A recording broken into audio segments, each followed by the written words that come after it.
righty then. Here we go.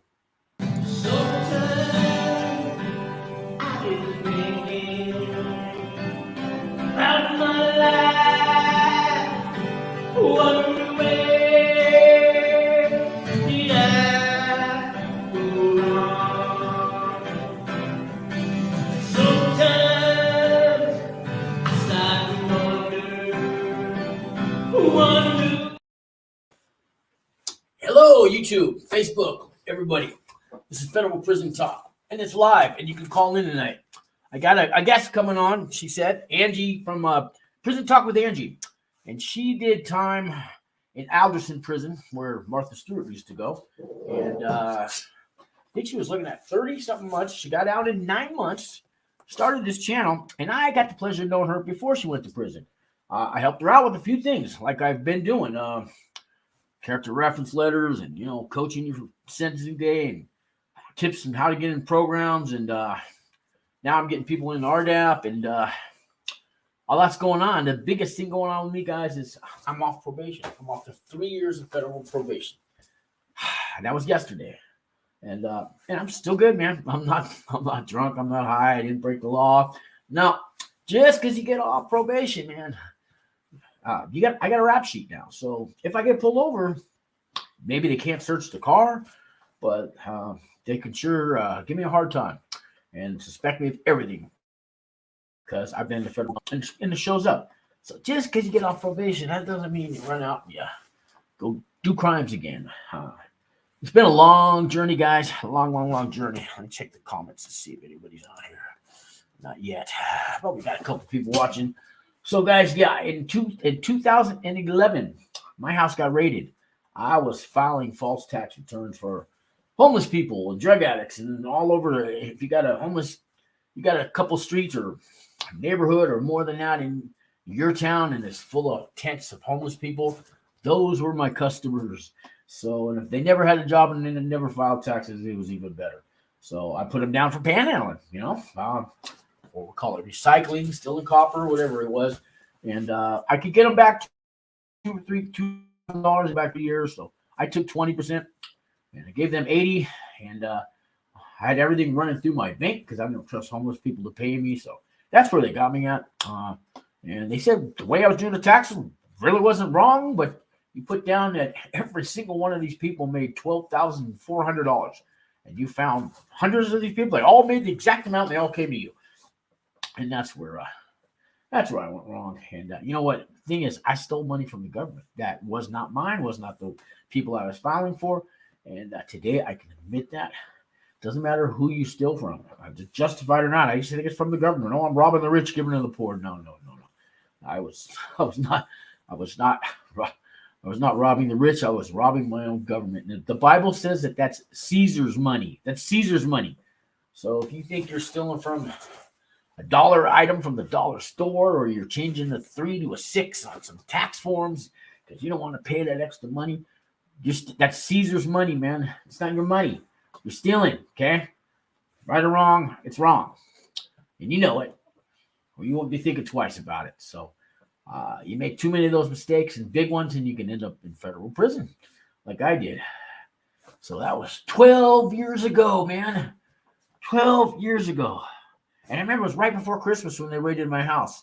I was living with my girlfriend, and we had some brand new toys for her, like an Xbox. There was a flying helicopter, and I had a nice necklace from a girlfriend who was living with me because I got her kids presents, and the feds took all that, and that never came back. They said, "Oh, my son wants an Xbox." And another guy said, "Oh, he got a 45-inch TV here. I need that. I need that in my garage. So when I work on my car." And they were just grabbing stuff out of the house, man. That's how they do it, man. They didn't arrest me though, but they held me there. They said you can either walk away, or we're taking your cell phone and your wallet, and you can come back. I don't know, maybe in 8 hours we'll be done, or you can stay here, but we're going to keep you in the garage and we're going to watch you. And they had 2 guys watching me the whole time while they raided the house. Anyways, that was 12 years ago. I was in denial that day. I didn't do anything wrong. I got law. I got business permits, everything. I'm legal, man. No, you're not legal. We're here, buddy. We're here. You're not legal. And You know, it took a year to get indicted, and then it took 4 years to get sentenced. The feds are slow, man. And 52-month sentence after I'm thinking I'm getting 13 years, 11 years. One week I was going to get probation. That's what the court-appointed lawyer said. And the next week I said, what about that probation? He says, I never said nothing like that. I go, bullshit, you did. And, these days, public defenders, lawyers, whatever, they lie too. And if you're indicted and you're looking for a lawyer or you think you're going to get caught on something right, in the federal system, I'm going to save your money. I couldn't afford a real lawyer. In the beginning, I had $5,000. I got a lawyer, and she only got me up to the indictment. wouldn't even meet me there for. She just said, "Now go. I'm signing papers now. You're done. Unless you got more money." That's all they care about. Go with a federal appointed lawyer because there's not much difference that they can do. It's not like a state court, man. There's no willing and dealing in the Fed. You're going to get one plea offer, and you better take it. They got a 97.2 conviction rate, and think you're going to take a trial, win. Guess what? Even if you win that trial, I've done times with guys, they won a trial, 15 years ago, and they've been after them for the last 10, and they finally caught them on something. Or they brought back old charges that they didn't actually. They'll have 15 charges on you and charge you with 4 of them, and keep the other ones as an ace in the hole. So if you win a jury trial in the Fed, they're pissed. You're on their list, man. They're coming after you. You own a business, they're gonna find something. The 4 that was changed you to 3, they're gonna get you on that, man. And you're gonna do time, even if you win. Like I said, take it to trial and win. Guess what? They're gonna be back every year with new things, man. They're not gonna give up, man. They gotta have that win, that check mark, man. That's our government, guys. And you don't get to vote for any of these people that are indicting you, this jury, this grand jury that you see, that you don't see. They meet in secret. You don't get invited. They have a trial without you. You don't get to face your accusers. It's not a jury of your peers. You don't know who's there. You don't know what they said, but they said you're guilty. But we're going to let you prove yourself innocent. Where is that in the Constitution? And where is that in the Constitution, huh? I thought it was innocent until proven guilty. I didn't know I was guilty until proven innocent. Because if I was still innocent after this indictment, why do they have a pretrial officer? Why do they drug test me every month? Why some of us get ankle bracelets, right? Some people don't even get that. They have to do their whole time in jail. But I thought they're not proven guilty yet, right? So this indictment thing, that's bullshit, man. That's got to go. This grand jury, who the fuck are they? Really? Like I can get a little angry today because I'm off probation. I can say a little bit more today.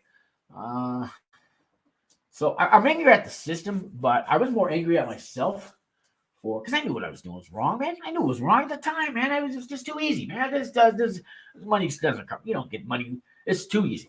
I knew it, man.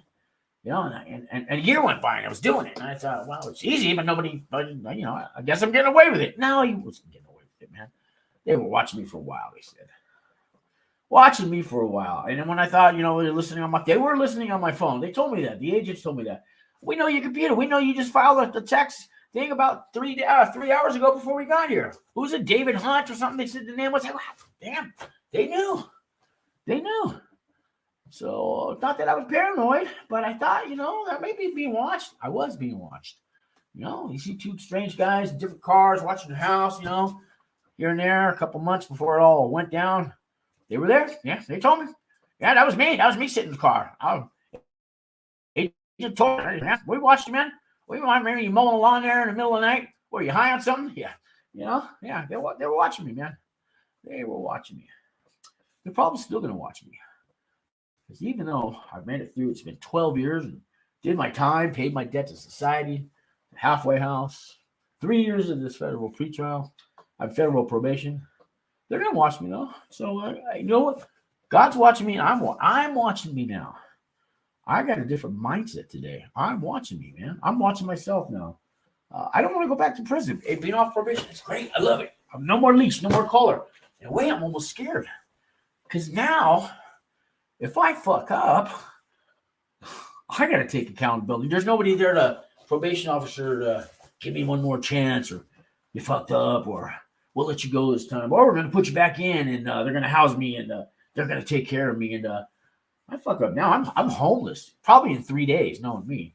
It won't take much. So I'm almost scared. It's like I've had this leash around me, this collar. I've been like, sometimes I'm in a cage, sometimes I'm in the backyard like a dog, and then you finally just take the leash off, the collar off, and tell the dog he's free. I don't know where to go. I don't know what to do. It's a little scary, guys. I'm almost used to my master, the government. Always somebody checking up on me, knocking on the door at 3 a.m. with a cup that I got to pee in or something. That's not going to happen anymore. I'm not going to miss it, but I'm going to, it was a part of me 12 years like that, man. 3 of it was in prison. The rest was, the house arrest kind of thing. Ankle bracelets and monitors and phone calls and having to do, urine tests and, tell your boss at the job you got, hey, I got to go test today. What do you mean test today? Well, I'm on federal probation or I'm on pretrial and I'm going to go to prison one day. I don't know when. They're going to send me maybe next year. What are you talking about? Why are you here working? What do you mean you're going to prison one day? I'm going to prison one day. Well, we all could be going to prison. No, I'm going to prison one day. I've been indicted. When? That was, 3 years ago? What are you still doing out? Out haven't even went in yet. Well, they don't understand. And I still got a test. And, I don't have to pee in a cup no more. I like it. Man, I like it. No more peeing in a cup. God, I've done that for 12 years, guys. I peed in a cup. Sometimes twice a week. Sometimes in the middle of the night, they would come by. I was out of he was a break.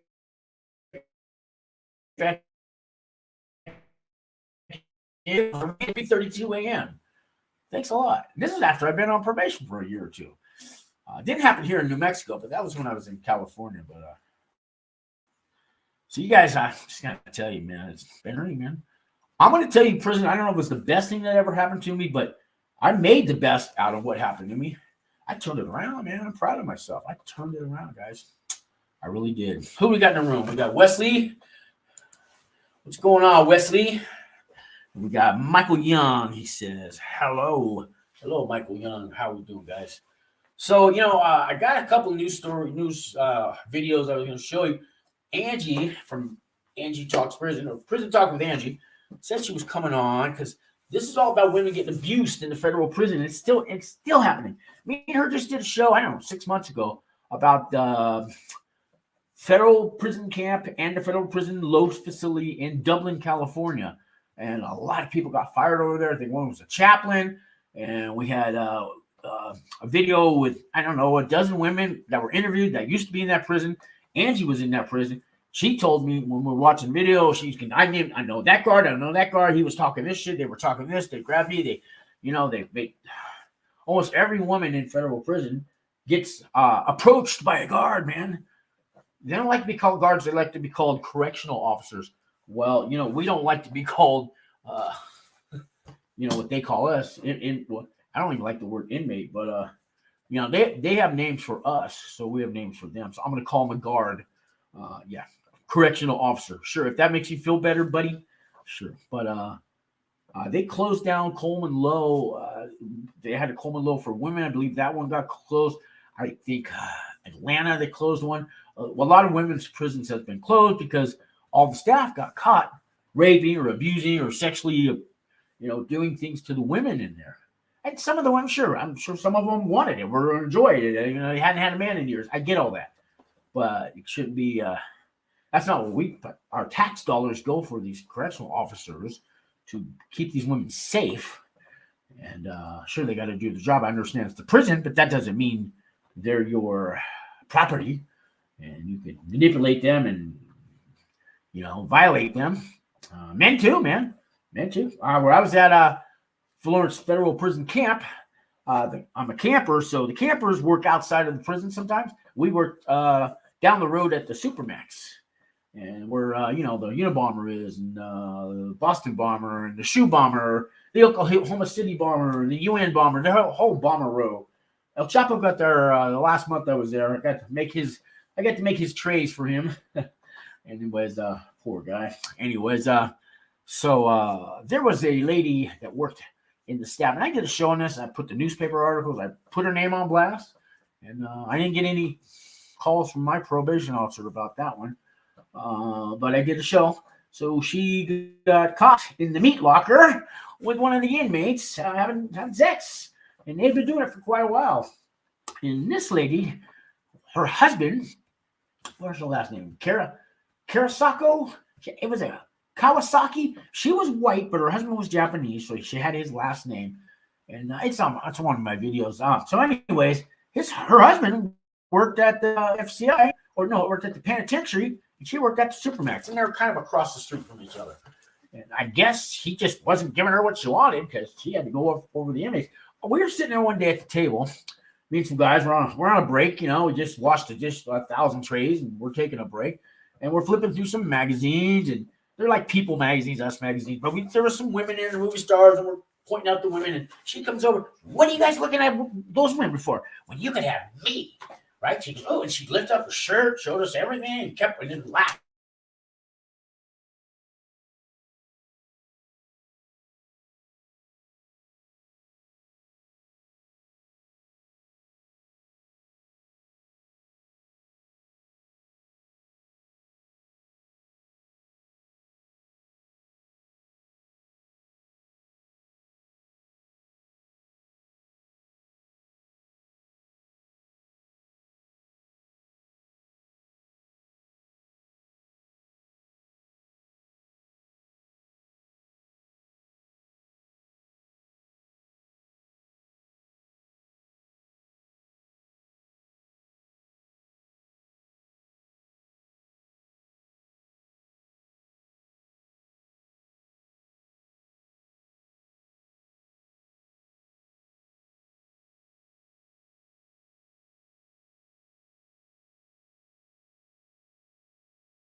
All right.